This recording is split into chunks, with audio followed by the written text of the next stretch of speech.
Kyle, one of the things that I think real estate agents come into the business and they come in wanting to set their own schedule, be their own boss, have their own time off, right? We've heard this.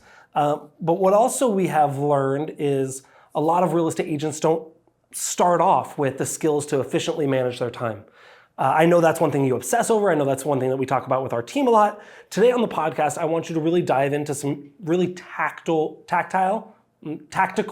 all of it. Whatever, all the above. feeling it, kind of tips on how to be more efficient with your time. Yeah, I'm excited to dive into this topic. It's arguably my most passionate topic in all of business. People always talk about like return on investment. I'm obsessed with return on time. So at this point in my life, I own over 1,000 apartment doors as a limited partner, over 300 mobile home doors as a limited partner, hundreds of storage units as a general partner, short-term rentals. We're building an apartment building, selling hundreds of homes, all this stuff, all in a 4-day work week. And I obsess over getting everything done. And I really want to try to get down to like a 3-day work week. And so people say like, how do you do everything that you do in the amount of time that you have? And I think today we'll dive into some of those strategies. Cool. So welcome to the Whissel Way podcast. My name is Kyle Whissel, your host with Whissel Realty and EXP in San Diego. And I'm Bryan Koci. The goal of the show is to give you the tools, techniques, and tactics to go out there and crush it in your business. The way that we like to do that is to answer the questions that you have for us. And we are now featuring guests on the show. So if you have a question you want to have us answer on the show or a guest that you think we should have on the show, you can go to thewhisselway.com, ask us questions on there, give some guest recommendations. Subscribe to the podcast and YouTube channel, join our private Facebook group and email newsletter where we share a lot of tips and tricks. Get on our referral list for everybody who's leaving California, and level up your content creation game with our Media Mayor Mastermind course. Bryan and I will teach you everything we've learned in the last 9+ years, creating all types of content, audio, video, social, podcast, the whole nine. We'll break it all down for you at thewhisselway.com. All right, let's fucking go. So let's start off. What are some of the biggest challenges that realtors have when dealing with time management? I had like an interesting realization today. And I think, we talk about these like pendulum effects, right? Like people go on a diet and they like lose all this weight because they like starve themselves. Like I've been great at like the starvation diet. And 2 weeks later, like I'm right back to my previous weight. And I think I've actually, I never thought about this, and some reason it hit me today. We should be so much more structured than we are in business, because let's think about what did we do, for 12 or 13 years of our life before we got into business? What did we do, Bryan? School. Went to school. School was the most structured freaking thing in the world, right? Like, first period, you go to this class. Second period, you go to this class. If you're in elementary school, then you have like recess, and then you go to third period, fourth period, right? And then if you went to college, like you go from like so structured through school that it's like as soon as you get out of it, you pendulum the opposite direction. I never actually thought about that until today, but I think that has a lot to do with it, especially in real estate, because one of the most commonly used buzzwords when we're interviewing potential agents for our team is they want freedom. Like that's one of the number one reasons people get into real estate. They want some freedom. So they feel like they've been told what to do, when to do it for so long, going through, kindergarten and elementary school and middle school, high school, college, and wherever else they went, that it's like they finally don't have to do all that and they want the opposite. And so they pendulum the opposite direction. Well, penduluming, I don't know how is that a verb? Penduluming? Penduluming? Pendulating? I don't know. Pendulation? If somebody knows that, like throw it in the comment section. I'm curious. I'll have to look that one up. But they pendulum the opposite direction, and now they want like no schedule, no structure. Well, that's a problem, because the same reason, right? Like when you dieted and you were really good with your nutrition and everything, you lost all that weight. Well, now you go the opposite and you're going to gain the weight. So you were really structured. It got you through school, helped educate you, got you a degree or, a diploma, whatever. You go the opposite direction, you're probably going to have negative results, just like the negative result when you pendulum after a diet. Okay, so freedom is one of the biggest challenges. And that's the challenge, right? Is everybody wants freedom. They're like, I want to make my own schedule and do what I want when I want. Like, how is that working out for you? Like, is that really working out? I know my day today, I have 12 things in my calendar today. I had a 30-minute break that I thought I was going to be relaxing, and my family showed up for my 30-minute break. So I had no break today. So I'm going to go literally from the second I got in the car at 8 a.m. today to the second I pull up to the house at like 5 o'clock tonight. I will be in meetings with the exception of a 30-minute break that I was able to eat lunch while I worked and talked to my family and coworkers during that 30 minutes. But every single minute of the day is structured so similar to how school was. So let's talk about some strategies. Yes. How do you do it? You just got to prioritize. Like, first thing you got to do is figure out what should you be spending your time on. Because the cardinal sin that I see a lot of agents make is maybe they did have a job previously and that job was like they had an 8-hour shift and they just had to get through the shift. It didn't really matter what they did during that shift. If they worked their 8 hours, they got paid their money. Didn't matter if they were highly productive for those 8 hours or were not productive for those 8 hours. If they could fill the full 8 hours, they got paid the same amount of money. And so this is the thing I've been realizing lately, is like I'm understanding why we all are the way that we are. I understand these behaviors. I understand we don't want this set schedule because we've had that for 13 plus years of our life as we went through school. I mean, depending on what degree, if you went to college and got a degree, more. So we want the opposite. And then in these other jobs that we've had before real estate, we just got paid the same for the 8-hour job, regardless of what we did during those 8 hours. As long as we didn't get fired, we got paid the same amount of money. So we just had to get through 8 hours. And I think people are carrying that over into their real estate career. They just like, I just got to fill an 8-hour day and check the box. Like, it's not the same in real estate. It's not how many hours you work. It's what do you do with the hours that you work. And so having priorities of what we're working on is everything. So let's list out, in your opinion, what we talk to our team, how you personalize or you prioritize personally. How would you order your priorities? Yeah, so I think I've broken out like the top 10. We'll see if I can just recite this from memory. If you guys don't know, I don't prep for the show. Bryan doesn't prep. We just like to have I prepped this time. Look, I got Oh, he's got questions?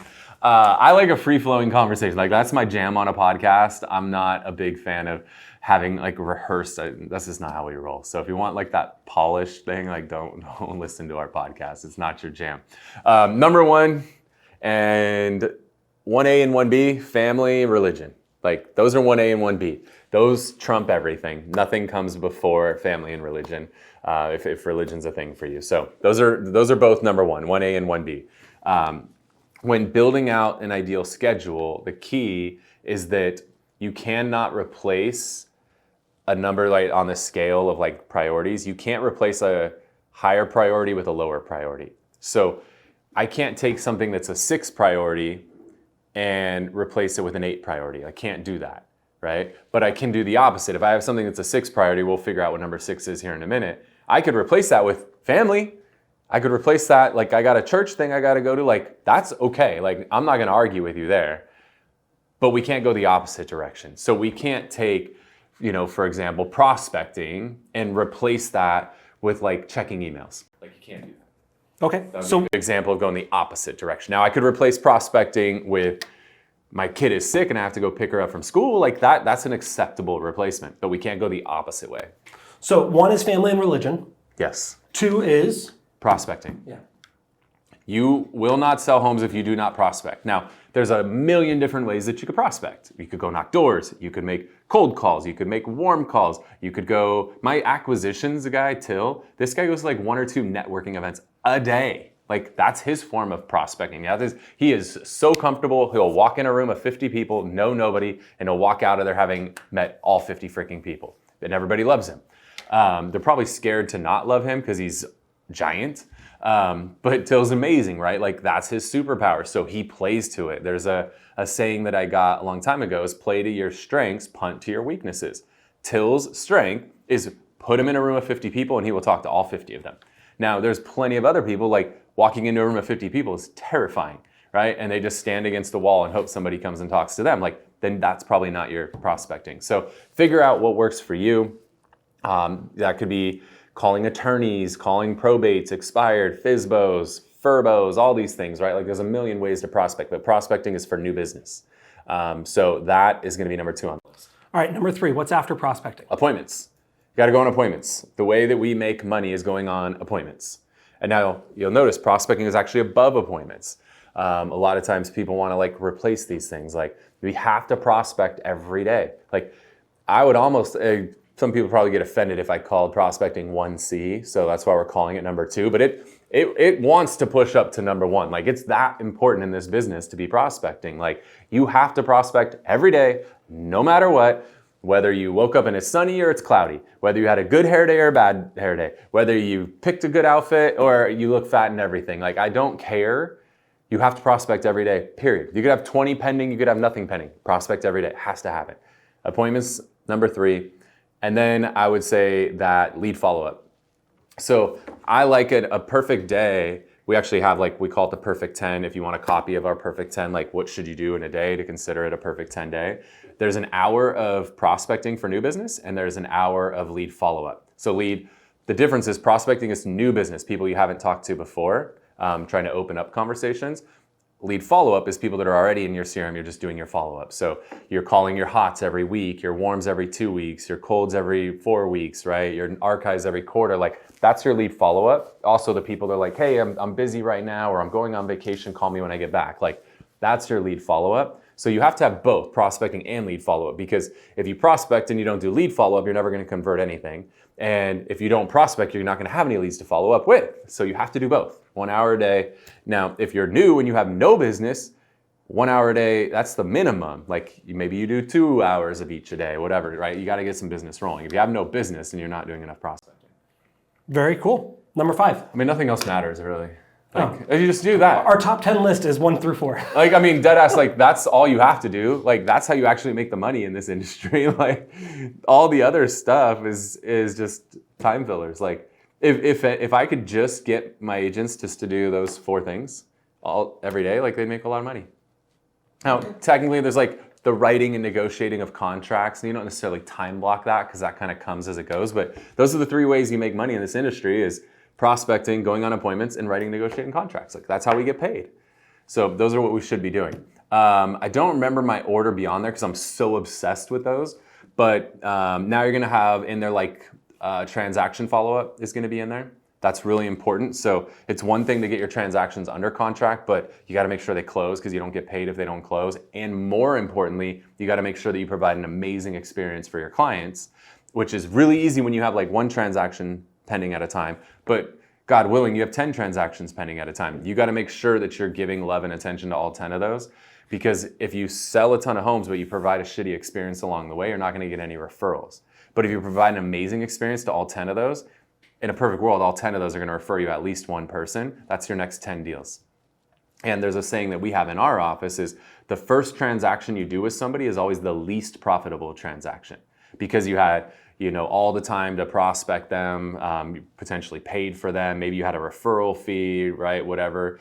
But when they come back around and they transact with you again as a past client or they refer somebody to you, those transactions are the most profitable transactions. So your first transaction with a client is always your least profitable transaction. Every transaction subsequent to that are your most profitable transactions. So just the lead follow-up, right? Transaction and lead follow-up are huge in there. Then we're gonna have office work. It's just down there, right? This is the problem is most of us start our day with office work, which is office work is checking your emails, returning your phone calls, that kind of stuff. There's way too many people who start their day with that. And now just the wheels fall off. We're all right, here's what I'm gonna do today. And then we start with that. And then we're on these emails and now your brain's bouncing all over the place, right? Most of us get, I think studies say you get about 300 emails a day. So if you cleared those 300 emails first thing in the day, do you realize how many calories you've burned checking 300 freaking emails? The amount of thoughts that have gone through your head as you've read through 300 emails and figured out, sifted and sorted through them and responded to them. You're stressed.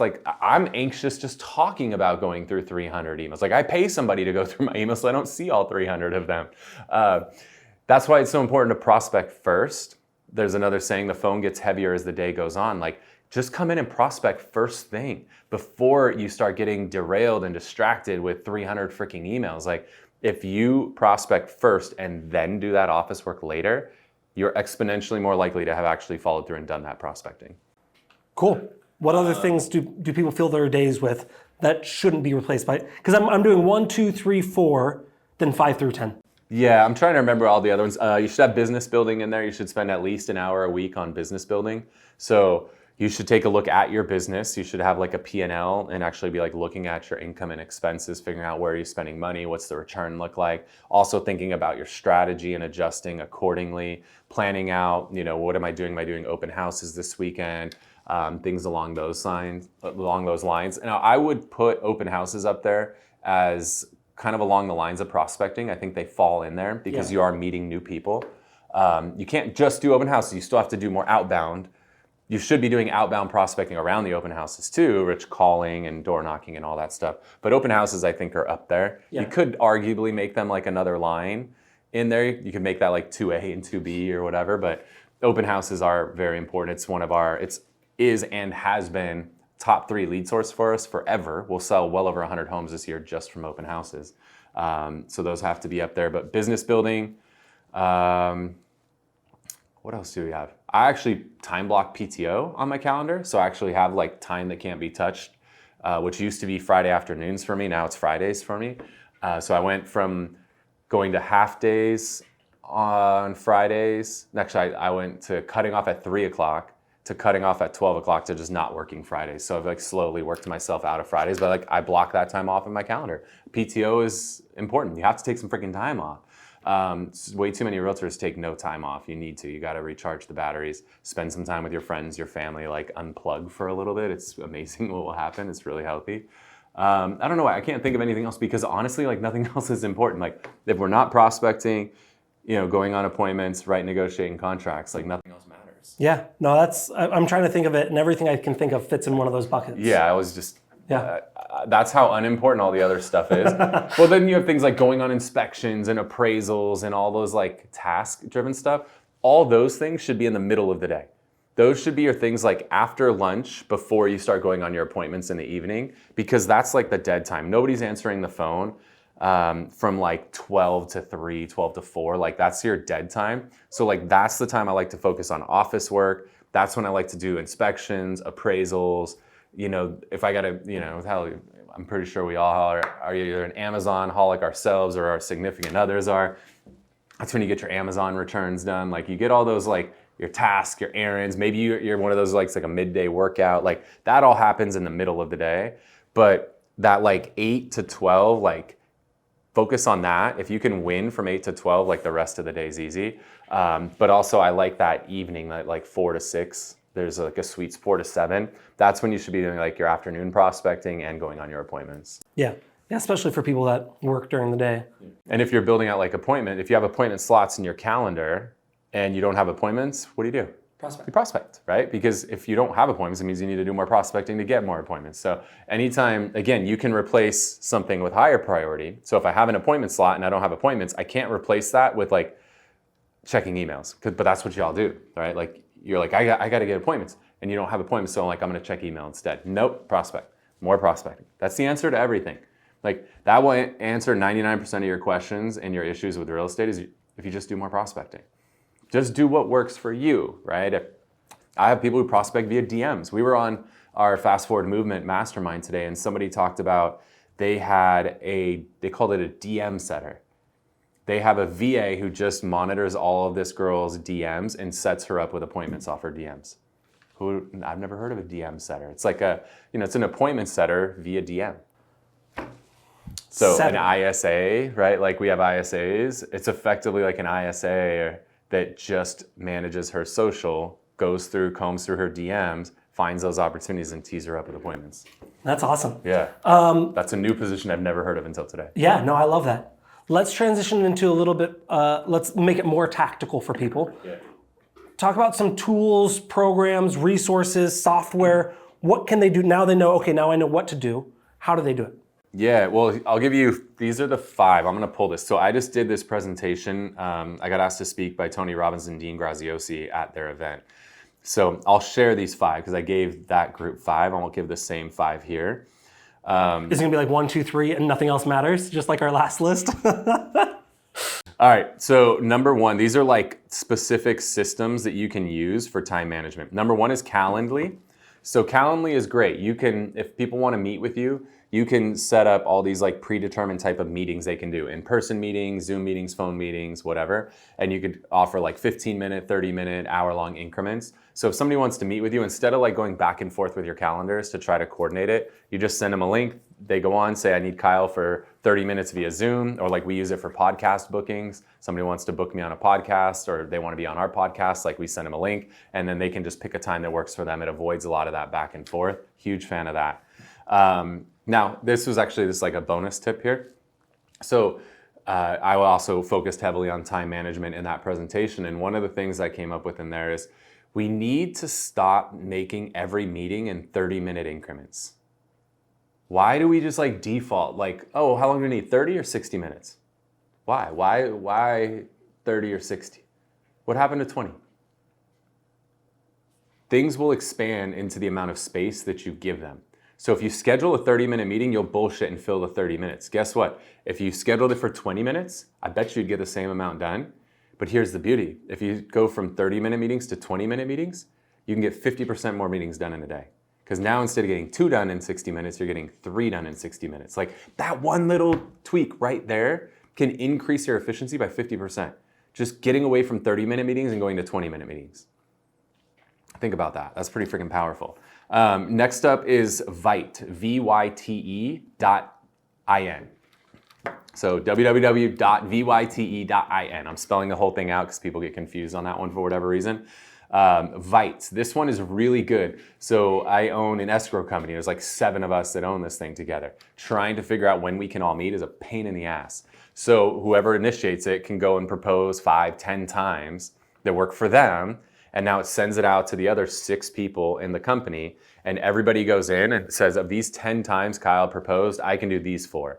So Beth goes on and puts her 4, and Bryan goes on and he can do like 8 of them, and then Dan goes on and he can do 3 of them, and Kurt, like, so everybody goes on and puts all the times they can make, and once everybody puts all their times in, Vyte's like, hey, based on this, here's the time that works best for everybody. Boom, appointment confirmed. Like, oh. How much time does it take to align 7 really busy people's schedules? A lot. Vyte does that for you. We use Trainual really heavily. So Trainual is 2 things for our company. It's a learning management system. So when we onboard agents, we have all kinds of education or courses basically built into it. So if you've ever used something like Teachable, Kajabi, Thinkific, like any of those course specific products, you have that in there. So when an agent joins, we can train them on how to work a Zillow Flexi. We can train them on how to use our follow-up boss or ROI Lopo. So we can build all these trainings in there. Additionally, it has an FAQ system. The most commonly used one is Zendesk or Freshdesk are some of those frequently asked question systems. So now if anybody has a question, they can just go into Trainual, type in 1 or 2 words, and it's going to show them answers to those most frequently asked questions. And we're just continually building more courses in there, more FAQs in there. And what that does is it saves me and my entire leadership team a ton of time because they're not having to manually do all this work. They're not having to teach the same thing over and over again because they built a course around the things they teach over and over again. They're not having to answer the same questions over and over again because they've put them all into Trainual and people are just going in there and finding the answers. So Trainual is saving me and my time, or my team, a massive amount of time. Number 4 is Monday, monday.com. So Monday to me is like a combination of Trello or Asana and Google Sheets or Excel and Zapier. So if you've used Google Sheets before, you can do a lot of amazing stuff with it. It's just ugly. It's hard to navigate. If you know what to do, it's great. But if you don't, it's pretty limited on what you can do with it. So it's got that more visual aesthetic like Trello and Asana do. So it becomes more appealing, a little bit more manageable. Still has all the functionality of an Excel or a Google Sheets. And then it also adds in the automations and the integrations that Zapier has. So you put all three of those together. We use that really heavily for like project management. So anything that there's like not an existing system for, like we build systems. We just ran our big client appreciation event. So we were able to build a whole system around that. Like they filled a form out, it pushed them into a board, and then we had automated emails that went out to the clients and went out to the agents to notify them their clients registered. Like really cool project management software. And then the last one is Zapier. So kind of touched on that with Monday, but we use Zapier to just automate tasks. So things a lot of time that would be like, we call the swivel method, like turn this way, copy, turn that way, paste. Dun, dun, dun, dun, dun, just doing these like tedious tasks over and over again. We, at this point, we're running about 30,000 zaps a week. That's 30,000 tasks that are just being done automatically as opposed to having to be done manually. So think about how much time that saves, right? It's 150,000 plus tasks a year that are being done by Zapier automatically versus manually. So there's 5 very specific tools that we're using in our business that are really helping us save time so that we can focus on what we talked about earlier, prospecting, going on appointments, and writing negotiating contracts. All right, let's do 9 more lists. I'm just kidding. That was really good, Kyle. That was really good. Notice that I didn't talk once during your 5 tools update. Yeah, like let him go. Yeah. It's fresh. I just did a really high level presentation, put a lot of time into it. So yeah, hopefully you guys got a lot of value out of this. If you are getting value out of the show today, if you are watching on YouTube, make sure to hit the thumbs up button, let YouTube know. If you have a question, throw it in the comment section. Bryan and I personally respond to all of those. If you want more of our content, hit the subscribe button and the little notification bell. YouTube will take care of the rest. And if you're listening on a podcast platform, make sure you subscribe or follow the show. And write a review. It takes 5 minutes. Reviews mean the world to us. If you can, write a little review about your biggest takeaway from today or just the podcast in general. That means the world to us. It's greatly, greatly appreciated. Before we wrap up the show, I want to share something with you we refer to as the Whissel Widget of the Week. It's something we utilize in our business. It saves us time, makes us more money, or just helps us have more fun. Mine is a tool that we used starting today. As you mentioned, we're bringing on guests onto the podcast. And this is something I've looked into, I've recommended before, but today was the first day I used it, and it worked really, really well. It's called riverside.fm. This is so you can host podcasts online. What's really cool about this as opposed to Zoom is, one, it's built for this. So it's built for recording. But what it will do is it will record all the guests. It'll record the guests independently on their computer and then upload it after the fact. So if you're on Zoom and you have a low connection, usually you get a really low quality in the recording. What this will do is it'll record it independently, upload it all independently. And so now I can switch back and forth between cameras if I want to. I have the highest quality recording, and it's really, really smooth. Plus they do a bunch of other cool things that I'm just diving into. But riverside.fm is my new tool for podcasts that are not in person. Cool. I'll tie into the podcast. I've done a ton of podcasts over the years, and some podcasts you do them and you never hear from the podcast host again. Some of them will send an automated like follow-up email, text, whatever. Some will send like a personal video, and obviously I'm a big fan of those. And some send GIFs, and I always like remember those GIFs. So everybody loves. Who doesn't love getting a little gift, right? We all love getting a little something. Now I admittedly am like not the most thoughtful person. Like I'm just not. I lack that part of the brain. Like give me a spreadsheet, I'll geek out. Zapier, right? Like that's my jam. But I'm just not the best gift giver. So there's a service, and now that I look at their website, they've evolved a lot too.